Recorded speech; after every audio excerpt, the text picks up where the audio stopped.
के नाम वालों के लिए साल 2025 क्या लाया है खास।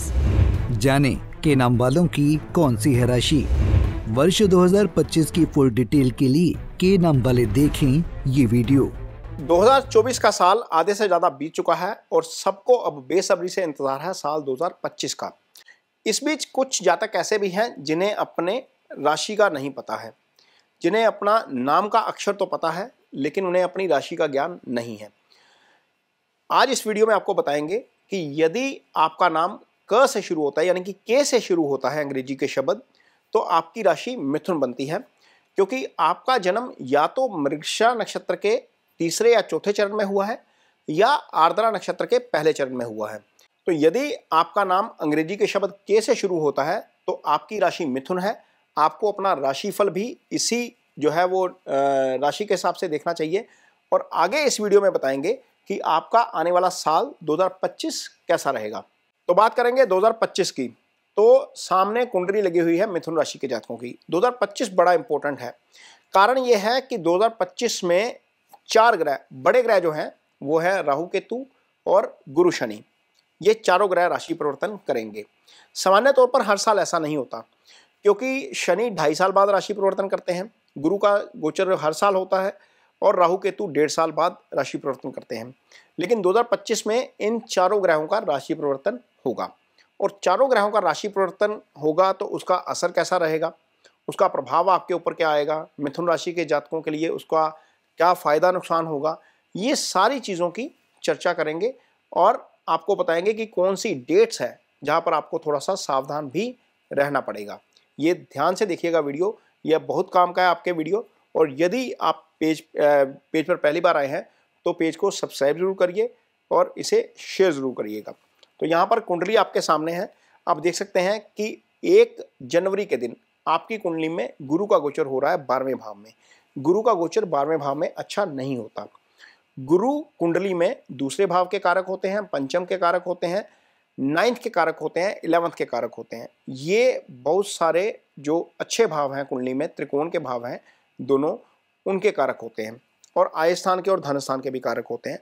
और गुरु की 3 दृष्टियां होती हैं। गुरु जहां पर बैठते हैं उसका भी असर होता है। लगभग 8-9 घरों के ऊपर गुरु का प्रभाव रहता है। तो ये गुरु जब आपकी कुंडली में 12वें भाव में चले जाते हैं तो ये अच्छा फल नहीं करते। लेकिन आपके लिए गुरु का गोचर न्यूट्रल होने जा रहा है। मैं ये नहीं कहूँगा कि अच्छा होने जा रहा है, न्यूट्रल होगा आपके लिए। गुरु जो है वो आपकी कुंडली में चंद्रमा के ऊपर से गोचर करना शुरू करेंगे और ये होगा 15 मई को। इससे पहले शनि आपकी कुंडली में गोचर करना शुरू कर देंगे 10वें भाव में। 10वें भाव में शनि का गोचर होगा। शनि इस समय आपकी कुंडली में 9th हाउस में गोचर कर रहे हैं। आप देख सकते हैं ये कुंडली जो है वो आपके सामने लगी हुई है। शनि का गोचर 9th हाउस में है। राहु और केतु जो है वो आपकी कुंडली में इस समय केंद्र में गोचर कर रहे हैं। 6 राशि में आपकी कुंडली में आप देख सकते हैं कि 10वें भाव में इस समय राहु का गोचर हो रहा है और चौथे भाव में इस समय केतु का गोचर हो रहा है। यानी कि 1 जनवरी के दिन ये ग्रहों की स्थिति है। लेकिन गुरु गोचर शनि गोचर करेंगे 29 मार्च को। गुरु का गोचर होगा 15 मई को और 29 मई को राहु केतु गोचर कर जाएंगे। तो यहाँ पर जो राहु और केतु का गोचर है वो तो आपके लिए न्यूट्रल ही रहेगा, मीन्स पहले जैसा ही रहेगा। कारण यह है कि राहु जो है वो आपकी कुंडली में 10वें भाव में गोचर कर रहे हैं, 10वें में ही रहेंगे। और एक घर में राहु शुभ होते हैं, दूसरे घर में केतु शुभ होते हैं। अब केतु चौथे भाव में, वो शुभ गोचर में नहीं थे। अब केतु क्या करेंगे, केतु शुभ हो जाएंगे, केतु तीसरे भाव में आ जाएंगे, राहु 9th हाउस में आ जाएंगे। ये न्यूट्रल हो जाएगा। एक ग्रह अशुभ होगा, एक ग्रह शुभ हो जाएगा। लेकिन शनि का गोचर जो है वो 10वें में हो जाएगा। शनि दशम के कारक भी होते हैं, कर्म के कारक शनि है। और इसके अलावा गुरु का गोचर आपके लिए न्यूट्रल हो जाएगा, यानी कि कुल मिलाकर गुरु ठीक हो जाएंगे आपके लिए। 12वें भाव में नहीं रहेंगे। 12वें भाव में रहते हैं तो ज़्यादा हानि वाला ये स्थिति है। अदरवाइज केंद्र में आ गए हैं तो केंद्र में अच्छे रहेंगे, क्योंकि दोनों केंद्रों के भी स्वामी हैं आपकी कुंडली में। तो गुरु केंद्र में आ जाएंगे, दूसरा शनि दशम में आएंगे और केतु आपके तीसरे के लिए गोचर जो है वो अच्छा हो जाएगा। अब कैसे अच्छा होगा, क्या प्रभाव होगा, इस पर चर्चा करते हैं। तो सबसे पहले तो जब गुरु केंद्र में आएंगे 15 मई के बाद की ये तिथि है, आपको डेफिनेटली पंचम भाव से संबंधित अच्छे फल मिलेंगे।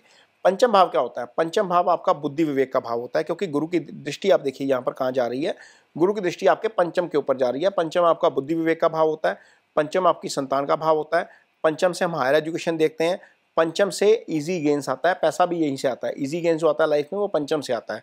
तो गुरु की इस दृष्टि के कारण आपको इन चारों एरियाज ऑफ लाइफ में डेफिनेटली फायदा होगा। संतान पक्ष से अच्छी खबर आ सकती है, यदि आप स्टूडेंट हैं तो डेफिनेटली आप हायर स्टडीज़ के लिए जाएंगे तो गुरु आपकी वहाँ पर हेल्प करेंगे। ये वही समय होता है 15 मई के आसपास का, जब एडमिशन्स चल रही होती हैं कॉलेजेस में, और उस समय डिज़ायर जो है यूनिवर्सिटी या डिज़ायर्स कॉलेज में एडमिशन सबसे बड़ा टास्क होता है। तो यहाँ पर गुरु डेफिनेटली आपकी हेल्प करने जा रहे हैं। यदि आपके घर में संतान नहीं है तो संतान की प्राप्ति भी गुरु इस साल 15 मई के बाद डेफिनेटली करवा देंगे, क्योंकि पंचम एक्टिवेट होने जा रहा है। यहाँ पर गुरु जब बैठेंगे चंद्रमा के ऊपर से जाएंगे तो सप्तम दृष्टि से आपके 7th हाउस को देखेंगे। पार्टनर के साथ आपका तालमेल डेफिनेटली बेटर रहेगा। यदि शादी नहीं हुई है तो शादी हो सकती है, क्योंकि पंचम रिश्ते का भाव होता है, एंगेजमेंट पंचम भाव से देखी जाती है, सप्तम आपका जो है वो शादी का भाव होता है। तो शादी भी हो सकती है और संतान भी हो सकती है। ये मिथुन राशि के जातकों के लिए गुरु के प्रभाव का असर रहेगा आपकी कुंडली में 15 मई के बाद। अब देखिए, गुरु की एक 9th दृष्टि होती है जो गुरु के 9th हाउस पे जा रही है। गुरु उन दोनों भावों को देख रहे हैं जिनके गुरु कारक हैं, 9th हाउस को भी देख रहे हैं। 9th हाउस भाग्य स्थान होता है, यानी कि कोई भी प्रोजेक्ट, कोई भी काम, कोई भी कारोबार आप नया करेंगे तो 15 मई के बाद डेफिनेटली आपको उसका बहुत अच्छा रिजल्ट मिलने जा रहा है। कैसे? क्योंकि गुरु 9th हाउस को एक्टिव कर देंगे। जब आपका भाग्य आपका साथ देता होता है तो आपकी मिट्टी सोना बनती है, ये आपने सुना होगा। लेकिन ऐसी स्थिति तब पैदा होती है जब गुरु की ब्लेसिंग्स मिलती हैं, जब आपकी दशा अच्छी चल रही होती है और गुरु का गोचर उसमें अच्छा आ जाता है। तो गुरु का गोचर डेफिनेटली अच्छा होने जा रहा है। आपको 15 मई के बाद आपके डिजायर्ड रिजल्ट डेफिनेटली मिलेंगे। जिस भी काम में आप हाथ डालेंगे वहां पर आपको सफलता मिलती हुई नजर आएगी। यहां पर यह गुरु का प्रभाव रहेगा।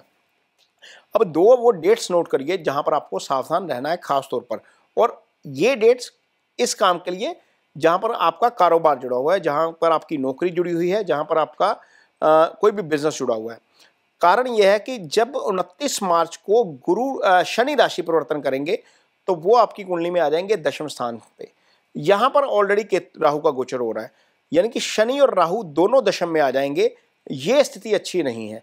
यहां पर 29 मई तक रहेंगे राहु। ये युति जो रहेगी 29 मार्च से 29 मई तक रहेगी। ये राउंड आपको नजर आ रहा है यहाँ पर देखिए चार्ट में, ये 2 महीने की स्थिति है। और जब ये कॉम्बिनेशन रहेगा, ऐसी स्थिति में कोई भी डील मत करिएगा जहां पर उधार वाला काम हो। कई बार ऐसा होता है कि आप कारोबार कर रहे हैं और पार्टी कहती है कि पैसे आ जाएंगे, आप माल भेज दीजिए। ऐसा मत करिएगा, वो पैसा फंस जाएगा आपका। कारोबारी फ्रंट पर चैलेंजेस फेस करने पड़ सकते हैं। यदि आपकी नौकरी है तो वहां पर चैलेंजेस फेस करने पड़ सकते हैं, क्योंकि शनि और राहु इस भाव को बैडली डिस्टर्ब कर रहे हैं। ये स्थिति अच्छी नहीं है। ये 2 महीने ज़रूर खास ध्यान रखिएगा, अदरवाइज यहाँ पर आपको नुकसान हो सकता है। कारोबार के लिहाज से सिर्फ है, अदरवाइज कोई ज़्यादा दिक्कत वाली बात नहीं है। कारोबार के लिहाज से भी और आपके मदर की हेल्थ के लिहाज से भी। इस अवधि में प्रॉपर्टी खरीदने जाएंगे तो वो प्रॉपर्टी भी आपके लिए फायदेमंद साबित नहीं होगी। यहाँ पर भी आपको अड़चनों का सामना करना पड़ सकता है, क्योंकि चौथा भाव 3 पाप ग्रहों के प्रभाव में रहेगा। केतु यहाँ पर ऑलरेडी रहेंगे, राहु शनि की दृष्टि आ जाएगी सीधी, तो ये केंद्र के भाव हैं। ये पीस ऑफ माइंड डिस्टर्ब कर सकते हैं। यहाँ पर इन चीज़ों का जरूर ध्यान रखना है। ये स्थिति आपके लिए रहेगी। अदरवाइज बहुत सारे जातक जो इस समय मिथुन राशि के हैं, लगभग जिनकी उम्र 25 से 45 के आसपास की है, वो शनि की ही महादशा से गुजर रहे हैं।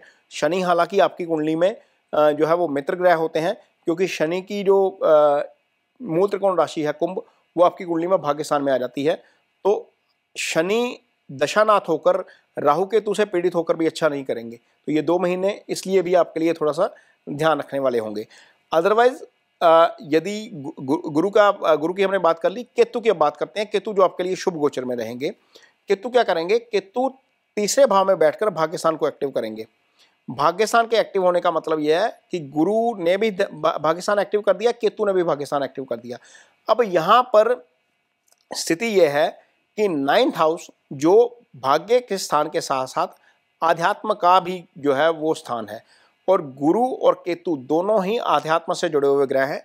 आप इस अवधि के दौरान, यानी कि अगले 7 महीने, मई के बाद के अगले 7 महीने, आपका ध्यान आध्यात्म की तरफ बढ़ सकता है। ये स्थिति आपके लिए रहेगी, क्योंकि 9th आपका एक्टिव हो जाएगा, दोनों ऐसे ग्रहों से जो अध्यात्म से जुड़े हुए हैं।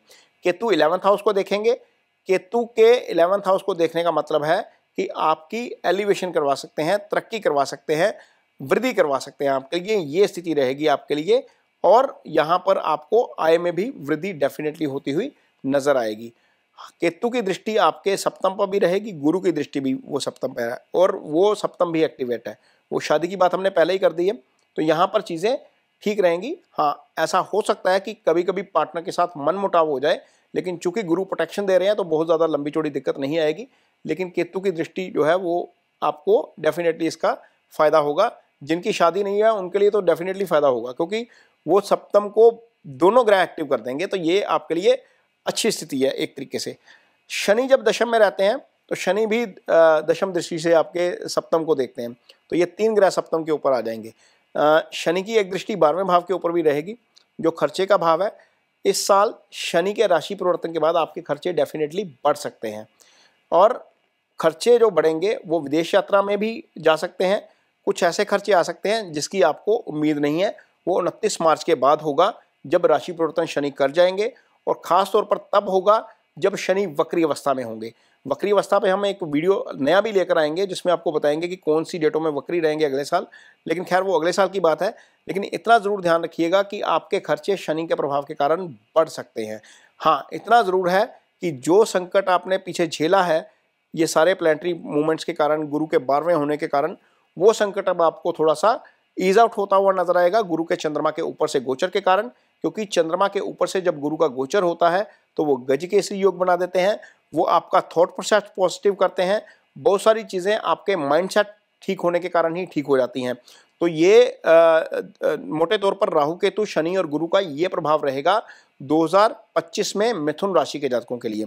चूंकि मिथुन राशि के जातक इस समय शनि की महादशा से गुजर रहे हैं, बहुत सारे जातक जो हैं वो शनि की महादशा से गुजर रहे हैं, और जो जातक बुजुर्ग अवस्था में हैं उनके ऊपर बुध की महादशा चल रही है, और बुध आपकी राशि के स्वामी भी हैं। तो शनि के उपाय डेफिनेटली ज़रूर करिए। ओम शनि शनिश्चराय नमः का जप जरूर करिए, और शनिवार के दिन जो है वो मंदिर में जाकर शनिदेव की शिला के ऊपर तेल जरूर चढ़ाइए, छाया पात्र में अपना फेस देखिए और तेल जो है वो अर्पित करिए।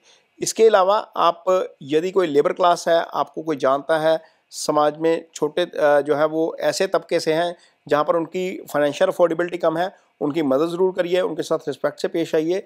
मासिस के कारक होते हैं शनि, इन लोगों की हेल्प करने से, ऐसे लोगों के साथ रिस्पेक्टफुल व्यवहार करने से शनि का अच्छा परिणाम मिलता है। तो ये शनि का उपाय है। अदरवाइज बुध के उपाय के तौर पर डेफिनेटली एक पेड़ जरूर लगाया जा सकता है। यदि आप थोड़े से बुजुर्ग हैं और आपके ऊपर बुध की महादशा चल रही है तो एक पेड़ जरूर लगाइए।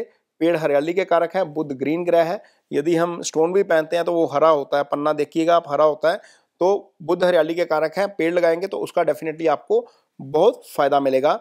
और ये वीडियो आपको कैसा लगा इस पर कमेंट बॉक्स में अपनी राय जरूर दीजिए, और यदि वीडियो अच्छा लगे तो उसे शेयर जरूर करिए। जाते जाते आपको 2025 के लिए बहुत हार्दिक शुभकामनाएं। भगवान से प्रार्थना है कि आप सबका 2025 बहुत अच्छा हो, आपकी तमाम इच्छाएं पूरी हों। इसके साथ ही मुझे दीजिए इजाजत। नमस्कार।